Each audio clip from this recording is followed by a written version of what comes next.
Everyone, I'm Nupur and welcome to my YouTube channel that is Impactful Learning with Nupur. Students, आज हम present tense शुरू करेंगे। Present tense का पहला tense होता है प्रेजेंट इंडेफिनिट।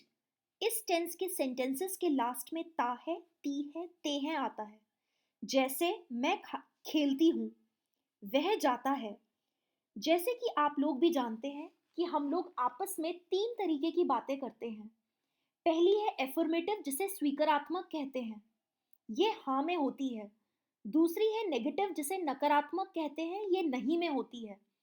तीसरी होती है इंटेरोगेटिव, जिसे प्रश्नवाचक कहते हैं, ये क्या से शुरू होती है। हम लोग हर टेंस में तीन तरीके के सेंटेंसेस पढ़ेंगे, एफर्मेटिव, नेगेटिव और इंटेरोगेटिव। स्टूडेंट्स, मैं आप लोगों को बहुत ही इंपॉर्टेंट बात बताना चाहूंगी कि पूरे 12 टेंसेस में दो टेंस ऐसे होते हैं जो सबसे ज़्यादा इंपॉर्टेंट होते हैं और बाकी सभी टेंसेस के से अलग भी होते हैं।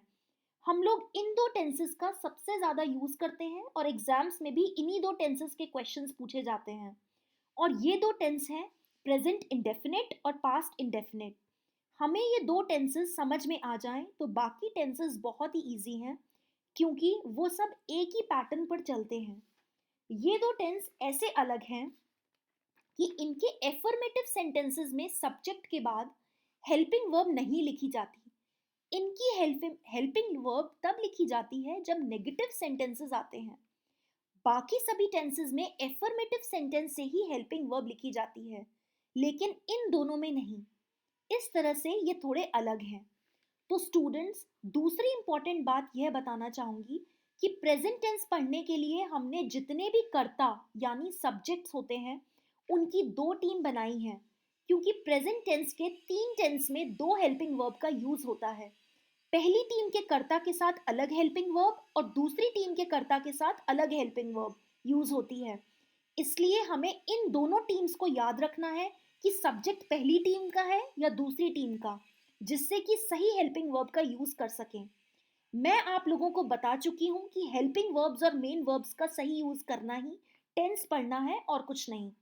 तो स्टूडेंट्स, ये दो टीम है आयु विदे प्लूरल नाउन यानी बहुवचन संज्ञा, जैसे लड़के, बच्चे आदि, और दूसरी टीम है ही शी इट और सिंगुलर नाउन यानी एक वचन संज्ञा, जैसे राम, सीता आदि। तो हमें यही देखना है कि सब्जेक्ट या कर्ता फर्स्ट टीम का है या सेकंड टीम का।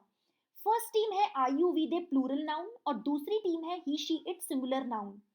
अगर हम इन दोनों टीम्स के सब्जेक्ट्स को याद रखेंगे तो प्रेजेंट टेंस पढ़ना बहुत ही इजी हो जाएगा। सो स्टूडेंट्स, शुरू करते हैं प्रेजेंट टेंस का पहला tense present indefinite. Present indefinite के एफर्मेटिव में आयु विदे प्लूरल नाउन के बाद मेन वर्ब की फर्स्ट फॉर्म लिखी जाएगी। जैसे मैं गाना गाती हूँ, आई, गाती की फर्स्ट फॉर्म होती है सिंग, सो आई सिंग अ सॉन्ग। तुम फुटबॉल खेलते हो, सो यू, खेलने की फर्स्ट फॉर्म होती है play, so you play football. इस तरह ही शी इट सिंगुलर नाउन के बाद मेन वर्ब की फर्स्ट फॉर्म में एस या ईएस लगा देंगे। जैसे वह गाना गाती है, सो शी, गाती की फर्स्ट फॉर्म है सिंग, उसमें एस लगा देंगे तो सिंग्स हो जाएगा, तो see she sings a song. Ram football खेलता है, तो राम, खेलता की फर्स्ट फॉर्म होती है प्लेज, उसमें एस लगा देंगे तो राम प्लेज फुटबॉल। स्टूडेंट्स, आपने देखा कि यदि सब्जेक्ट फर्स्ट टीम का है तो मेन वर्ब की फर्स्ट फॉर्म लिखी जाएगी, और यदि सब्जेक्ट सेकंड टीम का है तो मेन वर्ब की फर्स्ट फॉर्म में एस या ईएस लगा दिया जाएगा। तो आपने देखना है कि सिंग लिखें या सिंग्स लिखें, प्ले लिखें या प्लेज लिखें, मेन वर्ब की फर्स्ट फॉर्म लिखें या उसमें एस या ईएस लगाएं। सो स्टूडेंट्स, आप लोगों को एफर्मेटिव सेंटेंस जरूर समझ में आ गए होंगे। अब हम नेगेटिव सेंटेंसेस पढ़ेंगे। जैसे कि मैंने आप लोगों को बताया है कि प्रेजेंट इंडेफिनिट और पास्ट इंडेफिनिट टेंस में हेल्पिंग वर्ब तब लिखी जाती है जब नेगेटिव सेंटेंस आते हैं। तो सब्जेक्ट्स की दो टीम है तो हेल्पिंग वर्ब भी दो यूज होंगी। तो आयु विदे प्लूरल नाउन के बाद do not plus main verb की फर्स्ट फॉर्म लिखी जाएगी, और ही शी इट सिंगुलर नाउन के बाद does not plus main verb की फर्स्ट फॉर्म लिखी जाएगी। और इम्पॉर्टेंट बात याद रखनी है कि जहां भी सेंटेंस में डू डज का यूज होता है वहां हमेशा मेन वर्ब की फर्स्ट फॉर्म लिखी जाती है, एस या ईएस नहीं लगाया जाता है। तो स्टूडेंट्स, हमने देखा कि फर्स्ट फॉर्म कि हेल्पिंग वर्ब है डू और दूसरी टीम की हेल्पिंग वर्ब है डज। तो प्रेजेंट इंडेफिनिट टेंस की हेल्पिंग वर्ब है डू और डज, जो कि नेगेटिव सेंटेंस में पता चलती है। जैसे मैं गाना नहीं गाती हूँ, तो I do not sing a song.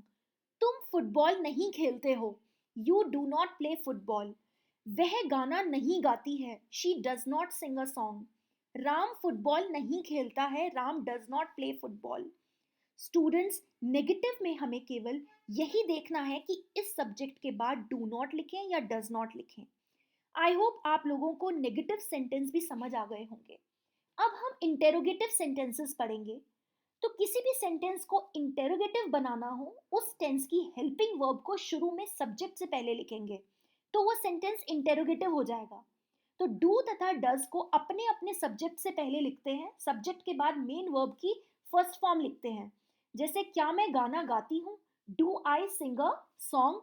क्या राम फुटबॉल खेलता है, डज राम प्ले फुटबॉल। तो हमें इंटेरोगेटिव सेंटेंस में केवल यही देखना है कि डू पहले लिखें या डज पहले लिखें।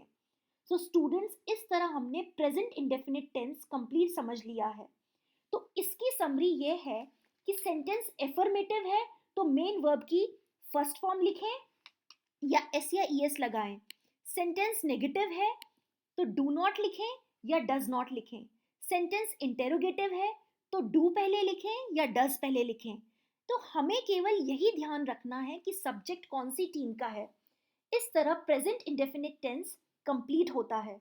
स्टूडेंट्स, मैं आप लोगों को प्रैक्टिस के लिए दो टाइप्स के सेंटेंस दे रही हूँ, जिसके सब्जेक्ट्स दोनों अलग अलग टीम के हैं।